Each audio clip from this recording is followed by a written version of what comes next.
Today, we're turning our attention back to motorsport sponsorship.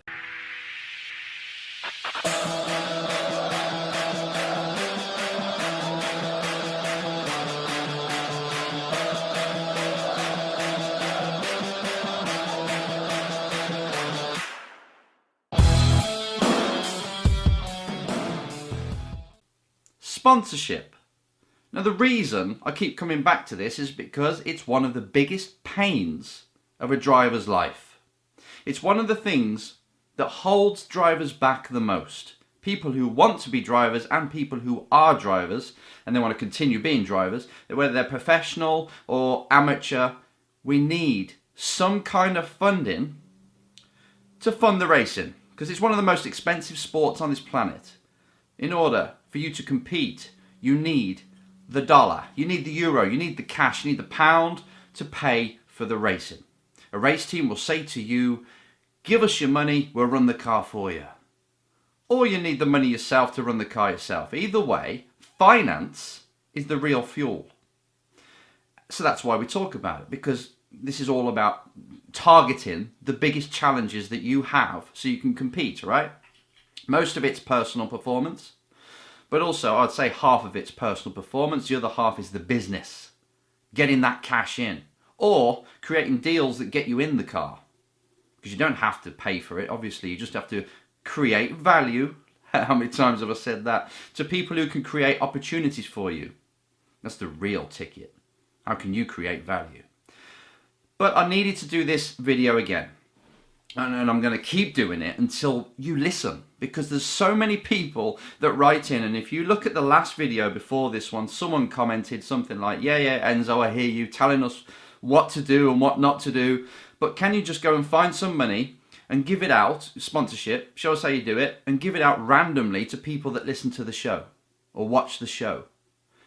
And I was like, brilliant. There's a person who's probably been taking in all this content, yet they're still not applying it. They're still expecting some kind of free handout from somebody so they can go racing. And that's the problem. That's the problem with most of the drivers out there. They have this desire to be in motorsport. They want to be a race driver, but they just want somebody to gift it to them. Motorsport, and you being a driver, is like one of life's biggest lessons of how unfair life is. If you don't come from a wealthy family, but you want to play in a wealthy sport that costs money, you need to get the money. That's just the way it is. But you expecting people just to give that to you, you're deluded. You're not and I bet you do this, people, I do it by the way, lots of us do. When I was a kid and I wanted to be in racing, I just told people that I'll stick the sticker on the car, I'll give you all the exposure for your company for 200 grand. There's no wonder why they said, no, we'll give you 5. So then I had to get lots of people that were giving 5 in order to pay for the racing, because the value wasn't there. So I've done this. I've wanted people to gift it me. I've pleaded with teams to say I want it so much and I'll drive faster than anyone you know. But they're like, kid, we still got to pay the bills. If you can help us pay the bills, we'll run you any day, no problem. But to be honest, I'm not mortgaging my house to pay for your racing. And we can't expect people to do that. But when we're in the dream mode and we want to be this racer, common sense goes out the window very quickly. We see our own Hollywood storyline and we think that we're going to live this dream and we want it so bad, and people will also join this journey with us. But they won't. They won't do that because they've got their own challenges. They don't care about you racing a car around a circuit. They've got things to sort out. They've got the relationship problems or business problems, or they've got a career of their own. Why should they put all that hard-earned money after tax into your career? Us expecting other people to pay for our passion is crazy, unless we pay for their passion. And as a result, they pay for ours, or as a result, they open doors. Think on this level. I do not want you drivers, I want drivers who watch this show and listen to the podcast, I want you guys to be switched on. That's why I'm offering all this advice. I don't want you to think that the world owes you something. If you want something, you have to create it. Get that through. This is really unfair, but actually it's really fair. Just because you weren't born into this lifestyle of where your parents could pay for it, that's it. That's just the card that you've been dealt. What are you going to do about it? That's the thing. Stop putting your hands out like this and asking for donation. Go out there, create enough value for the world that they pay you. Think about this today. You have got to create a big bucket of money to go racing. How are you going to do this? Are you going to set up a business? Are you going to create money elsewhere, create a service for people in order to earn the money and then choose to spend it on racing? Or are you going to monetize your racing in some way? Are you going to use it as a hospitality or a corporate entertainment package that you charge companies for, and the profit off that, if you own the race car, the profit off that, them coming to drive your car, you teaching them, giving them a great day out, the profit from that you spend on racing, fine. But this is the kind of business mind you need if you want to create the money to go racing.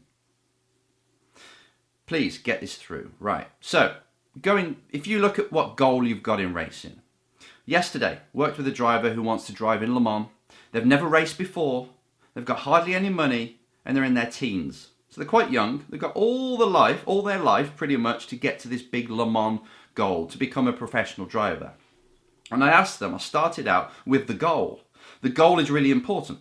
We need to know where to aim the compass, the North Star, which is really important. And we don't do this just to wish or dream, we need it. We're not only for the direction to go for, but also it guides our decisions today. And also we can reverse engineer it. So step by step we get closer to it. You know all this.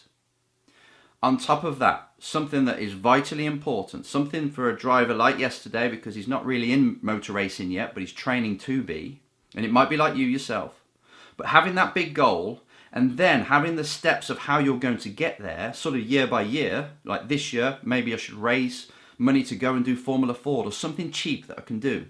Then next year, with hopefully the results, I'll do it again, but I'll win this time and start to get sponsorship. Then in year 3, maybe we go for a national championship and you just work your way up. It takes a long time, by the way. If you're thinking of going to F1 or to Le Mans or something professional, it's going to take 10 or 15 years. Even though drivers do it in 1 or 2, you've got to be prepared. It's going to take 10 or 15 before you find out if you've got a chance. This is how much it takes. But back to why I say you should have a goal. Not only is it the structure, but you take a look at that goal, all the different steps, and the end one, and you say, what kind of driver or person do I have to be to pull this off? To be able to walk that plan, how have I got to be? And if I look at my life at the minute, am I living it the way that this person deserves to walk that path? Or will I have to make some changes personally, in my lifestyle, with the people I hang around with my knowledge, with my skills? And I bet you, your skills, your knowledge, your environment are not matching your main goal right now. Your actions are not matching your ambitions.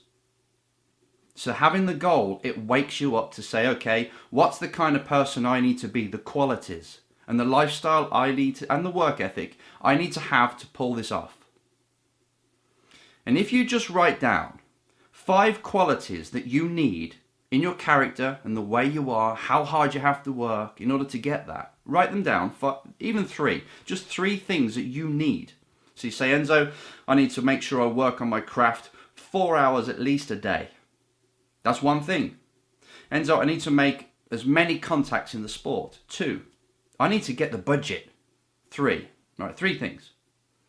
And if you mark yourself out of 10 in those 3 areas, how you are today, you'll see that you're probably below 5. 10 would be you're excelling in these areas. 5 would be like, I'm okay, 1 would be terrible, not doing anything. So bring it all back. That's what I'm saying. With this big goal, bring it all back to, am I acting like the person who can actually do this? And I bet you it's not. That's the first thing that needs to shape up. No one's going to give you this, remember? So you're the person that's got to create yourself into this monster, this success monster, that will every single day walk this path. And this brings me back to you wanting other people to give you it. It's not going to happen. You're the person that's got to be created. If you're not acting in a certain way that gets that goal at the end, then something's got to change within you right now. If you've heard me say this before as well, if I look back on your last 24 hours, I can pretty much predict how your life's going to turn out in the next year. Make sure you look after the 24 hours. 24 hours at a time. If you look at the last 24 hours and you say, that's the kind of person, the way I acted, they're definitely going to make it to F1 or to that pro drive, then great. You don't have to change anything. Keep going. But if you look back in them 24 hours that have just passed and you say, okay, I can see how many hours I worked on my racing and what I did and dedicated to, and it's nowhere near the work ethic or the standard that needs to be met to go up there towards the pro drive, and you need to change things. Stop waiting for other people to offer you a chance. You could go out next year in a small championship, don't care if it's MX5s or whatever, if you're racing, it's amazing. If you're going around in circles, it's fine, because that you're going to be making contacts, you're going to be learning how to get sponsors, you're going to be talking to race teams, you're going to be getting race results, you're going to be getting better at driving. So don't be snobby about what you're driving. I don't care if it's a Citroen 2CV. If you're going around in circles and you're racing, you are winning. You're ahead of most of these drivers that watch this show. So great for that. So just get yourself in a car. Don't turn your nose up at something that's like 30 grand with 20 cars on the grid. And you're like, well, no one's going to see it. It's not on TV. Just earn the money. Learn the skills of how to earn money. If you can gather up between now and 2020, you've got some time, depends when you're watching this video, but 2020 is about 9 months away. If you can get 20 grand together in that time, so you're turning over 2 grand a month somehow to spend on your driving, and you're collecting it all. So then you spend that on a car or you spend that on the racing. Now you're thinking of how to do it. I've got this championship coming up in 9 months. It's going to cost 20, 30 grand. How the hell am I going to get that money through the door? Who can I offer services to get that money? How can I put in extra hours? How can I get a second job, a third job in order to get this? Who will actually fund it? Who will buy the car, and I'll maintain the car, race it, and then we'll sell it at the end of the year? Who could do that? Who's got the cash to do that? So you've got to start to think like this. Don't be posh about, I want to go in that championship that's costing 200 grand and you've never raced before. Start a lot smaller and start to think, how can I get that money in? You've got to become self-sufficient. I'm going to hit it home. Nobody's going to help you. This is all on you. Break it down. If it's 50 grand you need, divide that into the months you've got till the start of that series and when you've got to start testing, and figure out how you're going to bring that money in. How much does it mean per day? It means I've got to make 500 per day, okay? How am I going to do that? Start to get the head there. You take control. Don't expect someone who's got a YouTube channel to just go out there, find sponsors, and tell the sponsor, yeah, we're just going to give 10 grand to some random person who watches my show. We're going to put your sticker on the car. Maybe it'll be on TV. They'll put it on social media. 10 grand, please. And then I offer it to someone who's watching this show. The company, even if it was my money, and believe me, I will sponsor you if you can offer me value for money, by the way. But if a company says to me, okay, Enzo, here's 10 grand for someone who's watching the show, they give that 10 grand, I bet you would not create extra 10 grand's worth of clients for that company or exposure for that company. So why would they do it? And even if you did, me giving you 10 grand from my money or from someone else's money, what's that going to do? It'll probably get you a race or two, and then you'll be in the same boat again. Because you hadn't learned how to get money, you just got gifted it. So I'm never going to do that unless you can show me how my dollar can be turned into $2 by sponsoring you. Then I'll sponsor you all day. That's what you've got to do here, remember. If you're creating value for people in your sport, you've got to show them how giving you money will create more money for them. It's got to have good return on investment. Otherwise, what's the point? It's a donation. No one's going to donate. I hope that one or two things within this video, within this episode, have just hit something home for you. If you are sitting back, dreaming of the racing lifestyle, but you're not really working on it, or you're expecting somebody to notice you through your results if you are racing now, it's very unlikely someone's going to recognize you or notice you through your results unless you're winning everything and you're making enough noise and you're contacting enough people. Usually you can win a championship, you can wait for the phone to call, but nobody calls. Nobody's saying, oh man, I've got this free drive or this paid drive for you, come and do it. If they do, it's probably the team from a next tier, the next level up, phoning you and saying, right, we have a drive for you, we'll knock 20 grand off. And you're like, great, still $500,000. So this is all on you. If you want any kind of takeaway from this, nobody is going to give you anything. Develop a plan. Know exactly what you're heading for. Reverse engineer it. Find out the kind of person you need to be to pull this off. Be that person and create value to every single person in this entire world until you get enough money to race. That's it. No more to it. Bye for now.